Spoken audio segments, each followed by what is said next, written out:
Hello everyone, I'm Judah Vitale, functional nutritionist, lifestyle coach, and heart math mentor.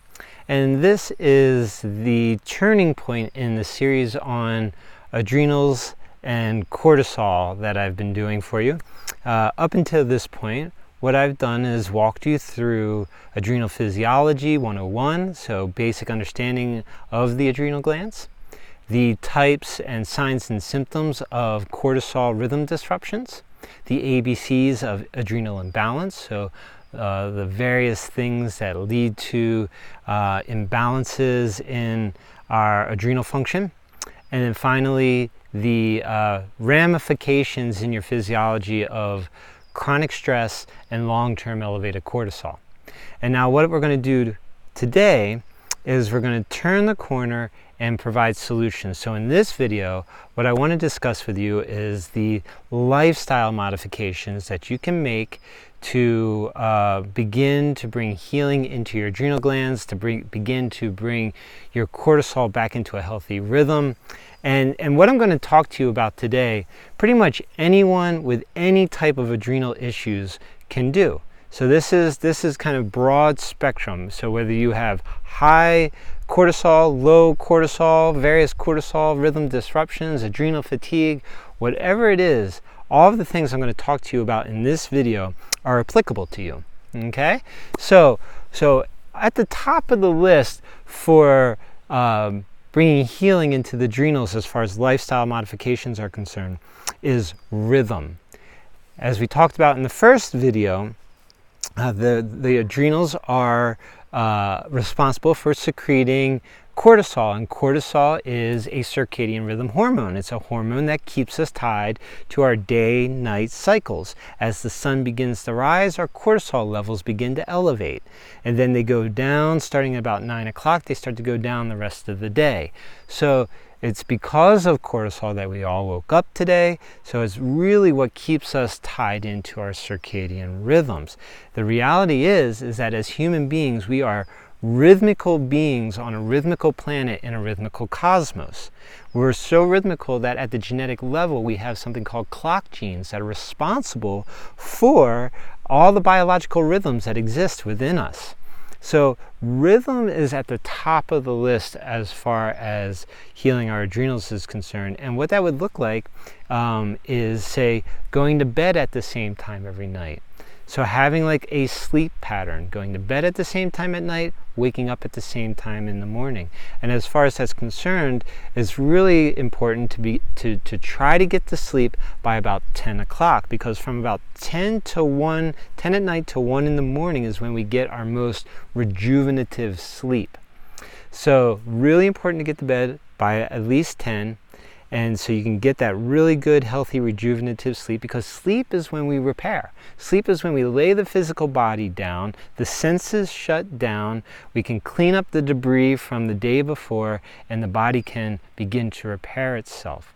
And so getting to sleep at the same time, waking up at the same time, eating at the same time, eating breakfast at the same time, lunch, dinner. So having these rhythms established that keep us tied to the day-night rhythms as well. So the more rhythm we have in our life, the more the adrenals begin to relax and repair.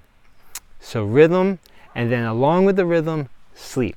For the reasons I had just mentioned, it's our time of repair, it's rejuvenative.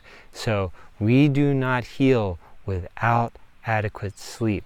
So having some sort of sleep routine, if you're the kind of person who is on your computer or phone right up until the time you go to bed because of work, or you have some other things that keep you on that in your life, try to minimize the amount of exposure you have to screens before going to bed. I like to tell people 2 hours before you go to bed to start shutting the screens off, the TV, the computer, the phone, but I realize that's not realistic for everybody. So if it's not realistic for you, then try to minimize the amount of time that you have on the screen before going to bed. Because what's really happening there is you're getting a lot of information, and a lot of fast-moving information, commercials and TV shows or whatever it might might be, and just the blue light itself disrupts our rhythms. And it even disrupts our mitochondrial function, which produces ATP, cellular energy. So having some sort of minimal contact with a screen before going to bed. So sleep and bedtime routines, really important. If you have low morning cortisol, and if you don't know how to identify if you have low morning cortisol, you can go back and watch the other videos where I talk about testing your cortisol. But if you have low morning cortisol, one of the things that you can do is as soon as you wake up, and I realize this can be hard for people who do have low morning cortisol because sometimes it can be really hard to get out of bed at night, or in the morning, excuse me. But as soon as you wake up, within the first 15 minutes or so, try and get outside and get sunlight in your eyes, because once the light hits the rods and cones of the eyes, it stimulates what's called a cortisol awakening response system, and that will begin to get your cortisol up. So what you want to do is you want to be able to get outside within the first 15 minutes of waking up, get some sunlight in your eyes, stimulate the cortisol awakening response system, and that's going to start getting your circadian rhythms, your cortisol rhythms, back into balance. So, morning cortisol response.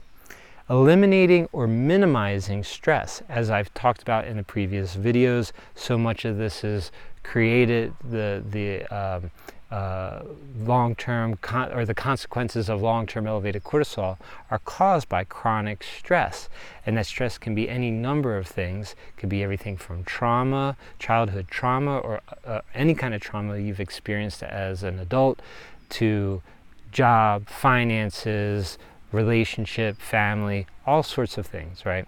So doing your best to identify what stressors you have in your life that you can either A, eliminate, or B, minimize. Okay? So doing your best to cut out the various stressors that are in your life. And I realize that's not possible for a lot of people if it's like work where you have financial obligations, so you can't do that, or if it's family dynamics with parents or children, that you can't just cut that out usually either. So doing your best to, at that point, maybe identify different things you can do that can help you to manage and handle that stress. So therapy, mind-body awareness techniques like meditation, breathing practices, heart math, which is something that I have a fondness for as a heart math mentor. There's more about heart math in another video, but basically the cultivation of feeling positive emotions in your heart with breath, that 1-2 combination, breathing and getting the felt sense of a positive emotion for a sustained period of time, will help bring your cortisol back into balance, and it'll help bring your DHEA levels up. So heart math, meditation, deep breathing practices. Exercise is really important for helping our adrenals to heal and repair. Nothing eccentric, nothing intense. Remember, because in one of the previous videos I talked about how intense, high intensity workouts are actually a contributing factor to adrenal imbalances. We want to do something like walking, brisk walking that gets your heart rate up. So what I like to tell people is walk brisk enough that your heart rate gets up and you can sing, but not so fast that you can't sing. So there's kind of a fine line right there. So that's a fun one to work with. Walk fast enough to get your heart rate elevated where you can still sing. If you're going so fast that you can't sing, you're going too fast. And this is going to bring the proper amount of oxygen into your physiology and help to bring your cortisol down or bring it back into balance. It's also going to help stimulate the release of endorphins, feel-good hormones as well. Dancing is another wonderful exercise to help with regulating your cortisol.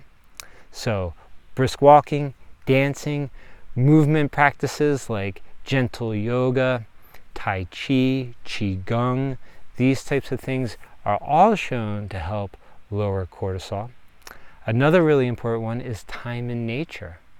Getting out in nature has been shown to lower cortisol levels. 2 hours listening to the sounds of nature, being in nature, will lower your cortisol response. It is a de-stressing thing to do. Just get out in nature, be quiet, listen to the sounds, get a beautiful view, and just allow yourself to sit and decompress from the world and let nature take the stress for you. It's really a wonderful practice, really effective at bringing your cortisol into balance. So these are just a few of the lifestyle modifications that you can make to bring the rhythm back to your cortisol, to bring your cortisol into a healthy balance. Oh, you know what? One more thing. I forgot one thing, and I think it's really important to mention this, and that is stimulate the vagus nerve. The vagus nerve is responsible for getting our autonomic nervous system into parasympathetic mode, and I talked about this in the first video. And so a couple of things that you can do, really fun things that you can do to stimulate the vagus nerve, is you can gargle with water vigorously until the point of having tears.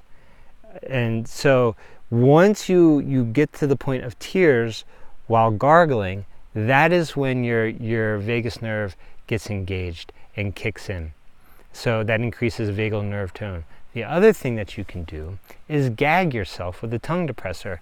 If you notice that you have a reduced gag response, gagging yourself with a tongue depressor will actually re-stimulate your gag response, and that's going to engage and stimulate your vagus nerve and increase vagus nerve tone or vagal nerve tone.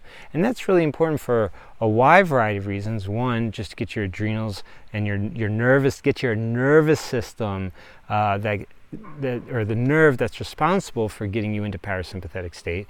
It's to tonify that, and that's going to help bring healing to the adrenals. And it's also going to help protect you from neurological issues down the road, because reduced gag reflex has been connected to neurological issues like Parkinson's disease.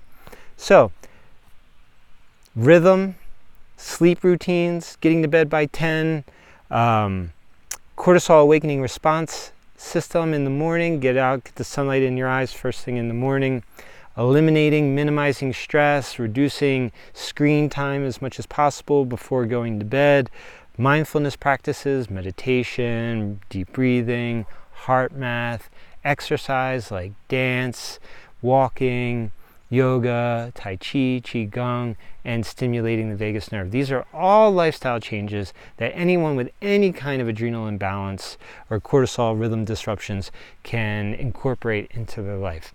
Now, in the next video, we're going to go into diet, and I'm going to walk you through the key things that you can do dietarily to start bringing healing into your adrenals as well.